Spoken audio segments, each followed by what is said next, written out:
Welcome back, listeners, to another episode of Susan Lopresti Wellness, Mind, Body, and Soul, the podcast where we explore the highs, the lows, and everything in between when it comes to a woman's life, her health, and all aspects of navigating the midlife landscape.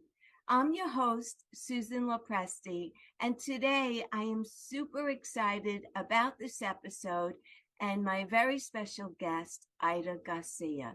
Let me tell you a little bit about Ida before I bring her on. Ida has a master's in art therapy and is a licensed art therapist. She is a pre-licensed drama therapist. Ida is a Cuban-born actress and drama therapist living here in New York. She has a professional career in film, theater, and television. She starred and wrote Angela, a short film about her experience as an immigrant in New York City. Ida graduated from NYU MA in drama therapy and is the co-artistic director of the Big Apple Playback Theater. She worked as a drama therapist at Cook School with adolescents and young adults with special needs. Additionally, she founded Ida Garcia LLC, offering creative art workshops and creative art nature retreats.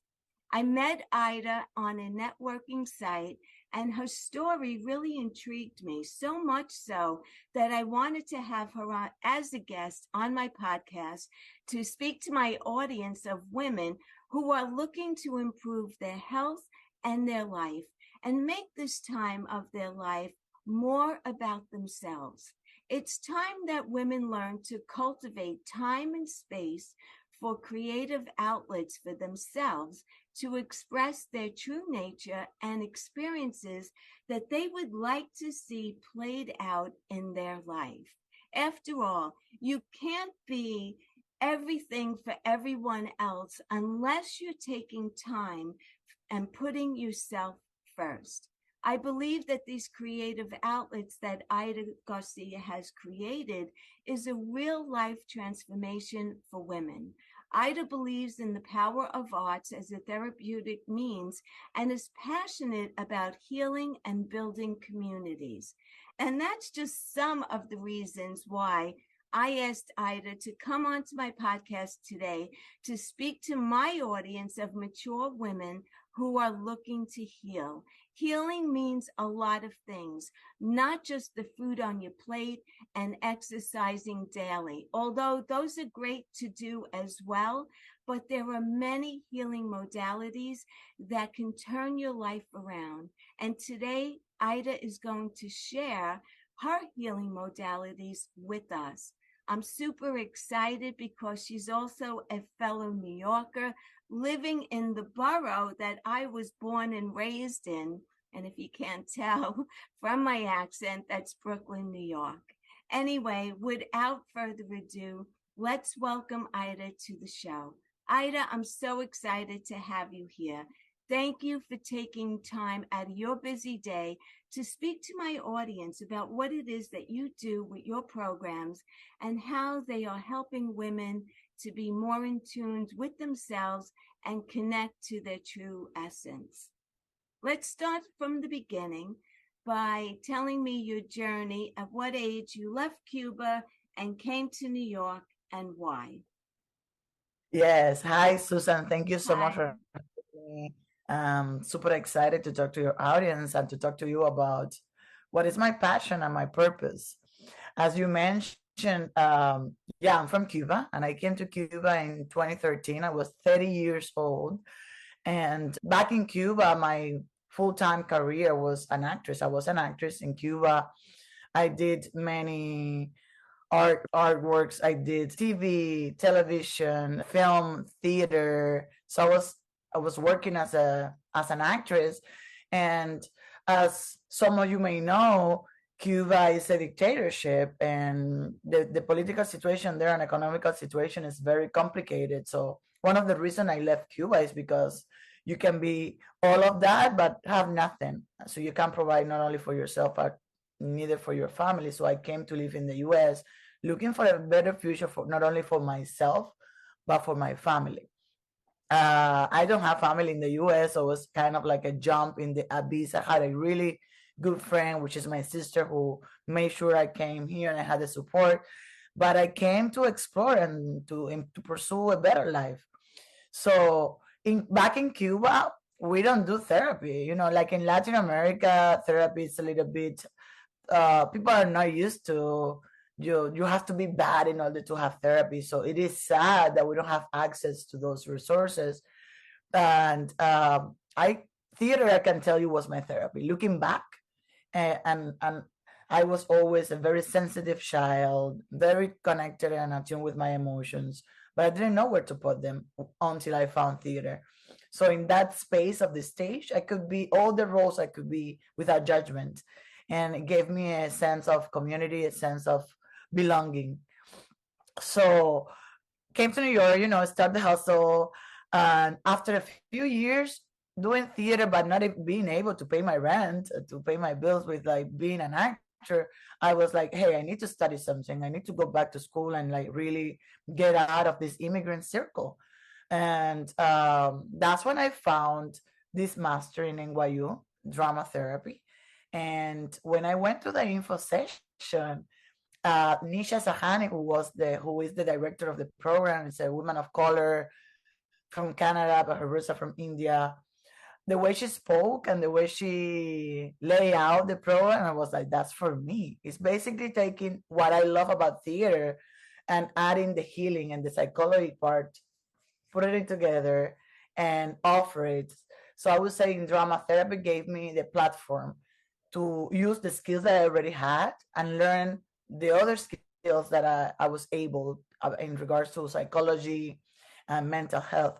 So it was kind of like finding my match, and it gave me a new shift because I continue to be an artist, but I'm a drama therapist. Like that's how I identify myself. And yes, I'm an actress, but not anymore. I'm pursuing this desire of, oh, I want to be in a film. Yeah, I want to, maybe I now want to do my own work, or I want to work with people there is a purpose behind the projects.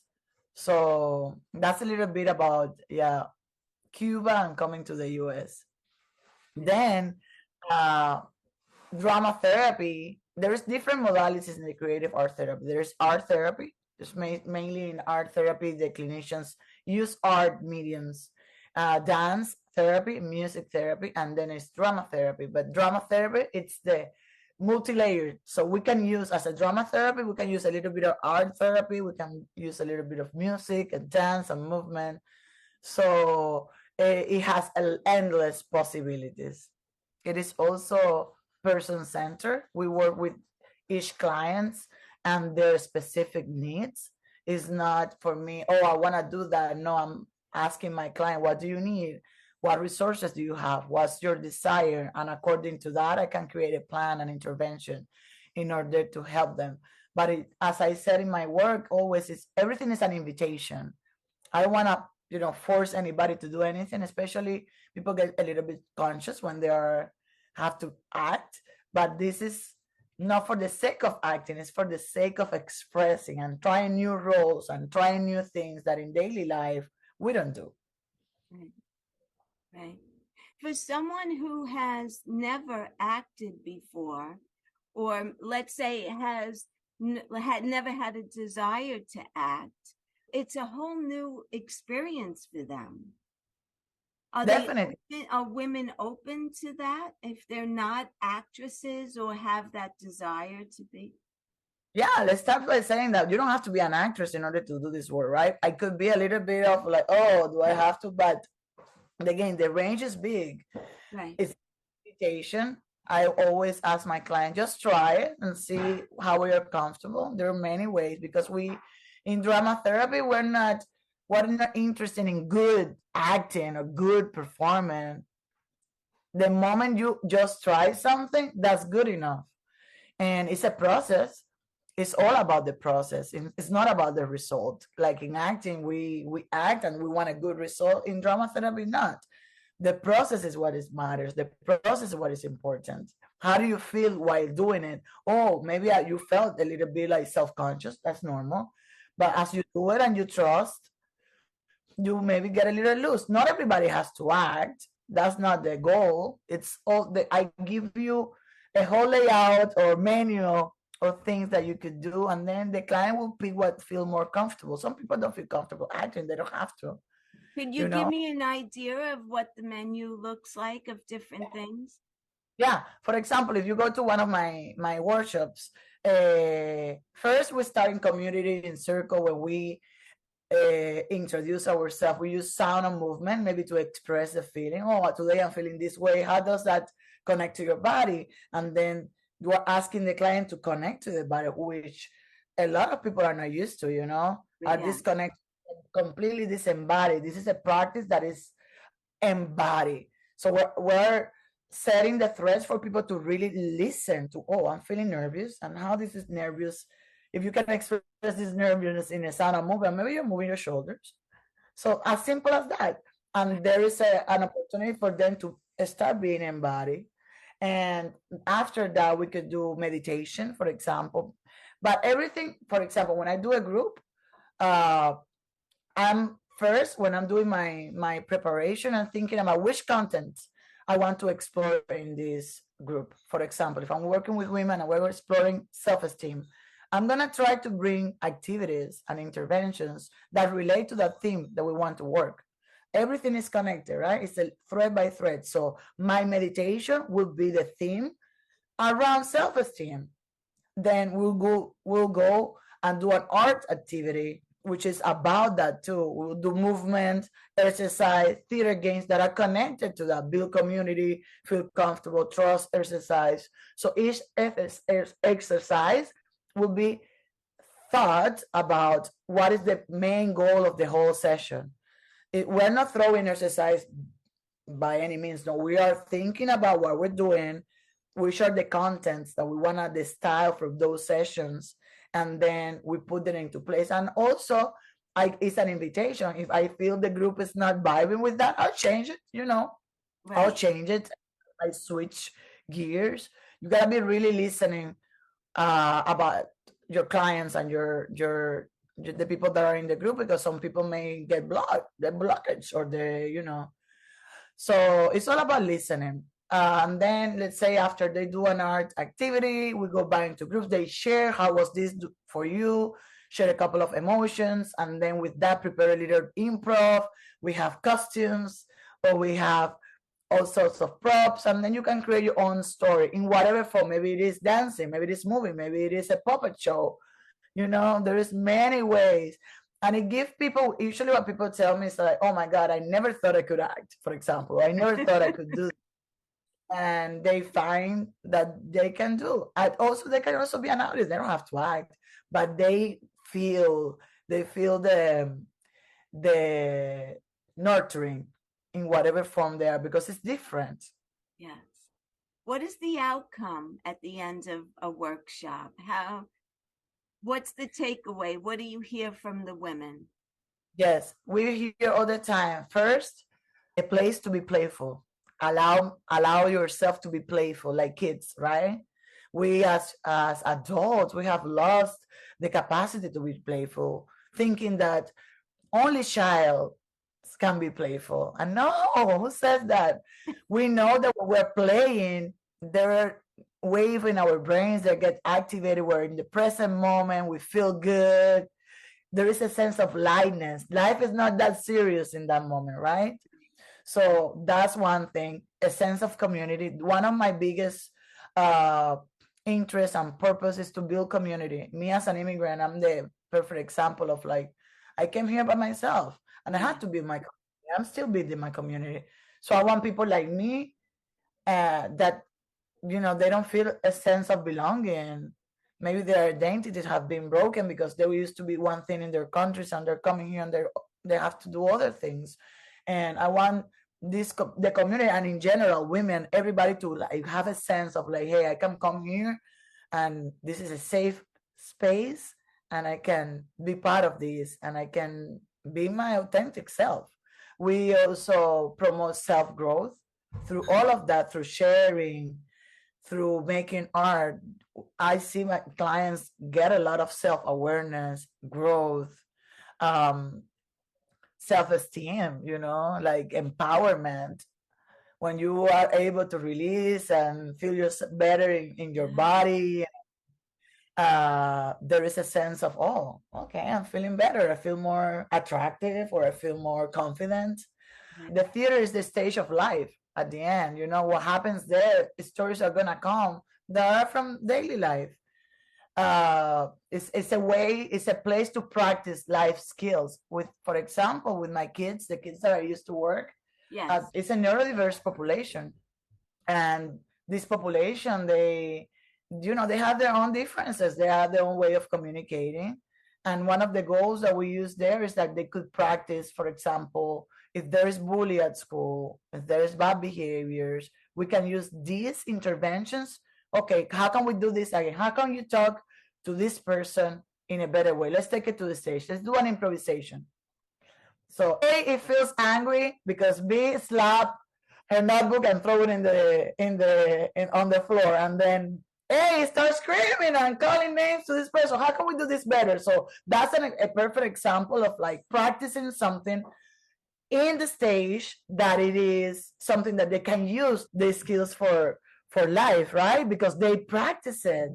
Yeah. You said pause it. We Other kids can give their notes, they can function as directors, so it is helpful. They love it. They love drama therapy and art therapy.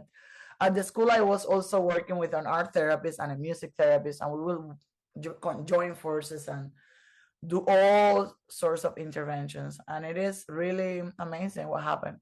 I could see also, you were just talking about kids and being bullied, but I could see it for adult women, right? Also, in a work environment, you have a boss, or you have coworkers, and there's friction and there's issues. And how do you resolve that? And probably working it out through theater and just letting it loose, and maybe even in the process of acting, you could get stuff off your chest, but you're actually not telling your boss, but you get it out. It's a way to release it. And then you start looking at the behavior in a way, and you become a little bit self aware. What's the role that I play in this relationship with this boss? Or, Yes, you have touched a very important point, and we have, in drama therapy, again, we can use also psychodrama, and in psychodrama, there is, for example, the empty chair exercise. That's exactly what happens. So there is a need. I had a client, and she had a very restrained relationship with her father, and she never talked to her father.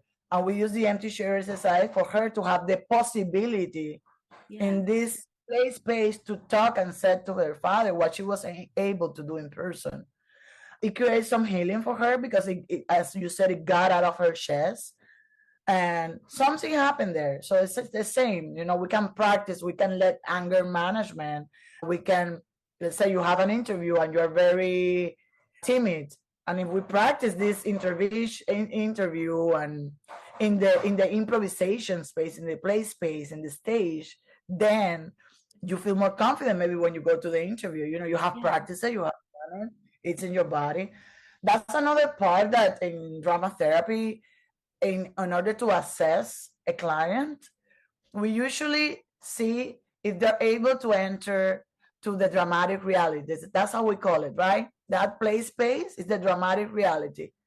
If the client is able to enter immediately to the dramatic reality, be playful, use metaphor, that's a client that has probably a good, mental health, like it's not too bad. When people have faced deep trauma, yeah, they can do that. It's very difficult for them to enter into the dramatic reality. And then you can assess, okay, this person cannot play, cannot enter. There is some level of big trauma here that is not allowing, because they need to have control over their reality. The moment they don't have control, they feel at risk. yeah, So you have to also know with whom, what's the level of trauma. You have to do a good assessment in order to set interventions because it's not for everyone. Maybe you have to start just talking with this client and do very little interventions until they get more loose, and there you can see, more healing. Psychodrama, which was like invented, let's say, with Moreno back in Switzerland, and he was a psychologist, and he was working with prostitutes, and at that time, and he brought the prostitute to the theater and start playing their stories, and through that they could get, like, that the government gave her some secure, like, like health insurance. So a lot of good things happen for this community through psychodrama and theater, and it's based on theater. So yeah, it's proven. We know that theater is healing. We've known for forever. Also, drama therapy is a quite young field. It's been around for, I think, like 50 years or so. So still, even when I'm talking about it, I had to explain to my clients, because for people who are not used to that, it's a little abstract. They don't know. They think they have to act, or they have to act well, they have to be actors. And I'm like, no. It's just another way, using these interventions to get into the same place, which is what you need and what do you desire. Yes. My significant other had a procedure last week in Manhattan at Mount Sinai Hospital. And so while I was waiting for him, I was walking around the hallway and I saw this woman, and she was pushing a cart, and she had a sign and it said art therapy. Now, I had just spoken to you the day before. This was Friday. We spoke on Thursday. And I said, look at that. And she was making paper flowers, and she was going into the rooms and working with people. And I said, I just spoke about this yesterday, and here I am. And there was art therapy at Mount Sinai Hospital in the heart department. I do have actually a friend, a colleague, that she's working there as a drama therapist at Mount Sinai. And yeah, and the hospitals, they have the creative arts team. Some of them, depends of the hospital, but yeah, we are all over. Yes. So now, Ida, tell me about the retreats that you do for women. Yes. Get into that a little bit. So for these retreats, first of all, during COVID, I went to this beautiful Harlem State Park in nature in Bear Mountain with one of my really good friends, and she's an expressive art therapist. And as we were there doing what we do, we're moving and doing art and talking, we said, like, why don't we do this with women? This could be amazing to bring women to this place and build community, do art together. And we did it. We prepared for the whole year, and we launched our first retreat 2 years ago, and it was amazing. And it was basically doing what we love to do in community, now in service of women. And we wanted to do it for women only. That was our vision, to create a more sacred, safe space, this sorority with women. And it was amazing. And in the last year we did our second one, and it was like boom, a hit. And so basically we bring them to this magical place where there is basically no internet connection, so everybody's really present. We're welcoming them. There is a beautiful lake and rock, and just beautiful and peaceful environment. And we do it's 2 days and 3 days. It's 2 nights and 3 days.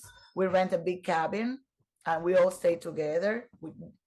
We have to share rooms, and during the day we do workshops, creative art workshops, and we pick a theme. Last year we picked the feminine, so we were working around the feminine. We made wands, and we did bonfires, we did cacao ceremonies, the creative art workshop, yoga by the lake.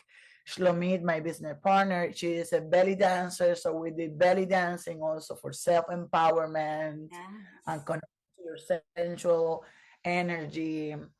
And it was beautiful. It was beautiful.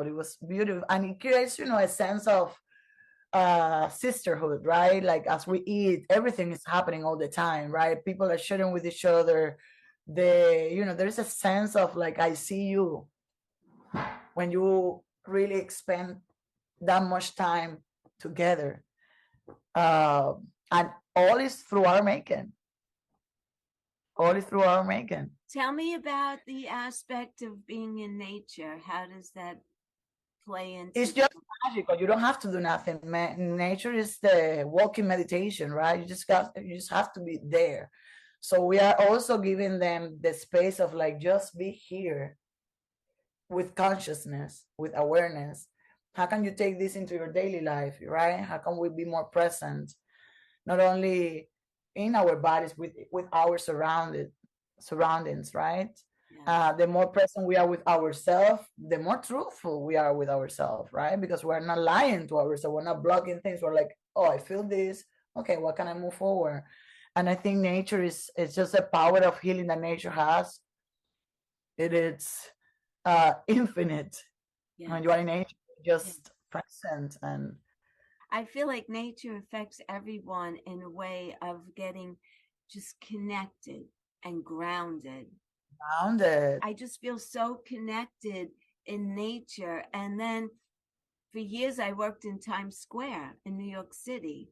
And when I would get off the bus and walk down the block to go to my job, the buses, the taxis, it's a totally different atmosphere. And it's healing. And I'm sure that that atmosphere, along with the programs that you're putting together, it all just goes together perffically. You come home Exactly. like a new person, I'm sure, right? We say, if we get away of our busy life, where we're like so first, visually, sounds is so activated, right? The sounds, the visuals, everything is, it's a lot in New York, especially in New York. So when you Yes. go to a place and it's kind of like, for me, it takes a minute to like just release. Okay. And I can notice how my breathing change, my walk change, because I'm more in tune with the surroundings, the birds Yes. singing, the sound of the water, the trees, the blue sky. So you're activating your five senses. And that, come on, Right. it is super therapeutic. Right. What do you have going on now? Anything that you have coming up for a workshop? Definitely. So this coming Sunday, October 29th at 6:30 p.m., we're doing a creative art workshop in Bushwick. So my partner has a boxing studio here in Bushwick, beautiful place, and we are collaborating. And I did one last month, and it was amazing. So we're doing another one this Sunday. It's gonna be a 2 hour and a half creative arts workshop, and the theme of this one is exploring the archetypes in the theme of Halloween. Like one of the things that we do in drama therapy is role play. How can we have access to more roles, right? The more access to roles, the more flexible we are. It's like, for example, when a mom, when a woman becomes a mother, we can see some women get stuck in the role of the mother, and they forget the role of the worker, the lover, the wife, the sister, and they just get stuck. And then with the passing of time, you can see that woman has problems. She lost a sense of community. She's probably disconnected from her own self. So what we're offering with drama therapy is to play with different roles and see which roles are helping you, which roles are in the middle of you, which roles can help you. And in this case, we're going to explore that as we also get into winter, because as we know, winter, we have less light, and some of us maybe go into more dark moods or mood swings. Yeah. And so that's the theme of the workshop. We're going to explore the archetypes and do art and movement and be in community. If someone is not from this area and they wanted to get involved in something like that, do you offer anything virtually as well? Yes, I was actually trained a lot in virtual, so I offer also one-on-ones. I can lead groups online. Currently, I'm not doing nothing virtual, but I'm open.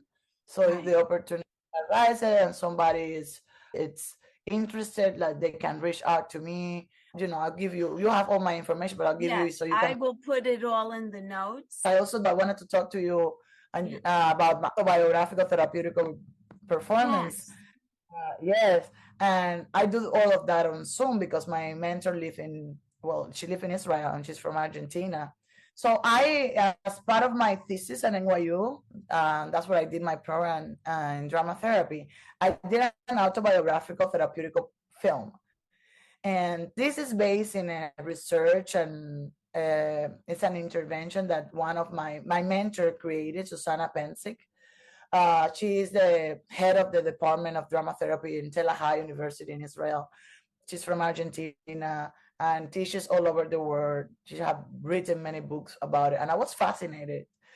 First, because I'm a performer, and second, because I wanted to explore my own self through an autobiographical therapeutical piece. And my piece was named Migrating to Myself. So I was exploring the themes of migration physically and metaphorically, not only the migration of from Cuba to New York, but also my relationship with my body, for example, my self-esteem.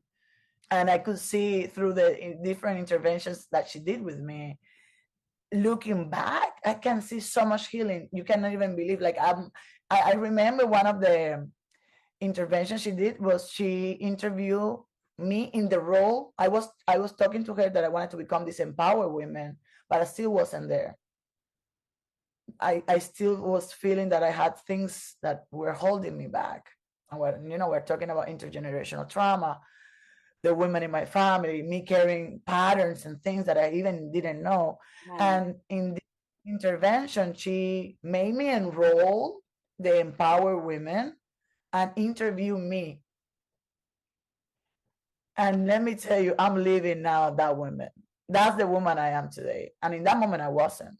But because I was able to really embody her, talk through her with the pass of time, that happened. So that's the power. That right there is the power of drama therapy. So what I do now, I did like the last one I did. It was just a one person show, and it was a client. She's from Puerto Rico, and it was a rite of passage for her to become a woman, to like let go of the child and become a woman. And in this type of process, we do like an amount of session, could be 12, 15, it depends of the client. And I guide you through different interventions so that the client can uh, create her own story, their own story. It could be done in group.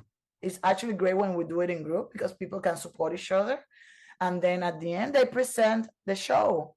It end up in a show, but always what I tell my clients: remember, you're gonna work with this show for a few years with you. So you gotta be proud of what you do. You gotta be that whatever you said there, you gotta really feel connected to.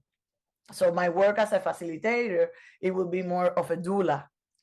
I'm helping you birth the story that you want to present to whoever you want to present. You have total power over your show. You decide who do you invite. You decide what do you wear. As a director, I'm just facilitating. Not like in theater, director say you do this, you do that. No, it's a therapeutic process. So it's a way of empowerment and control. So you have control of your own story. Wow. That's great. So I'm very passionate. I'm actually looking. I'm gonna put it out here. I'm looking for a group of women, maybe 4 or 5, that wanna go on that journey and facilitate the process for them. I love that. I'm going to put all the information how women can contact you and get in touch with you, follow you on social media. This is healing.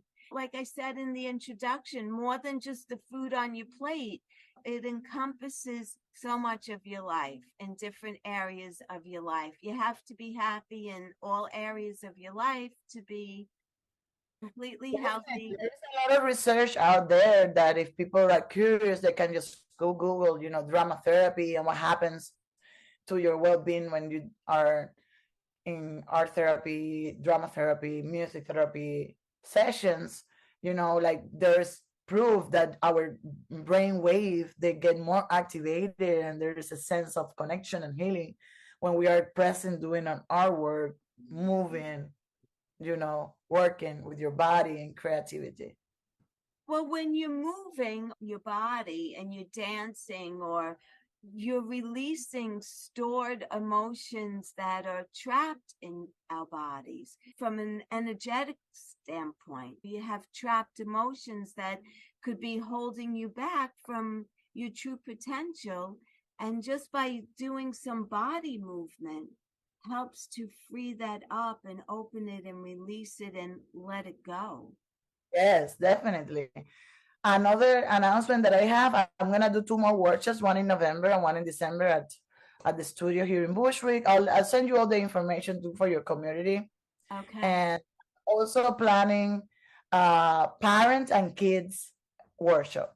I'm gonna collaborate with my friend and music therapist Christina. So we're building a workshop, but we wanna do like kids and parents. So put kids and parents to play together. Very nice. And because I know parents, they're sometimes so disconnected. They don't even know how to play with their children. So we want to create a workshop that we give the opportunity to parents to play with their kids. I think it's so important to be able to connect with your kids and be a kid yourself, because yes, parenting is not an easy job. You're the disciplinarian, and to every once in a while just really enjoy the act of playing instead of being the responsible parent to making sure that they're on the straight and narrow and doing what they're supposed to be doing. So that's great. I love that idea. I love it. Any final thoughts, Ida, before we go? I would say to the audience, just try it, try it. Dare to just get up your comfort zone and believe that we don't have to be that serious. And especially in these times that we're living with, so much fear, so much violence, the more we are in community, the more we are together, we can help each other out. I love it. Thank you. For sure. My pleasure. Thank you for having me. Thank you so much for being here today. I appreciate it very, very much. Thank you for inviting me. Thank you all for being here. If any of you would like to connect with Ida Garcia, I will have all her information in the show notes, and you could get in touch with her if you're local in New York, if you're in Manhattan or Queens, you're very close to Brooklyn, and you could get to meet her in person. And she also offers virtual workshops as well. So reach out. And thank you so much for being here. Until the next time, be well, stay happy, and bye for now.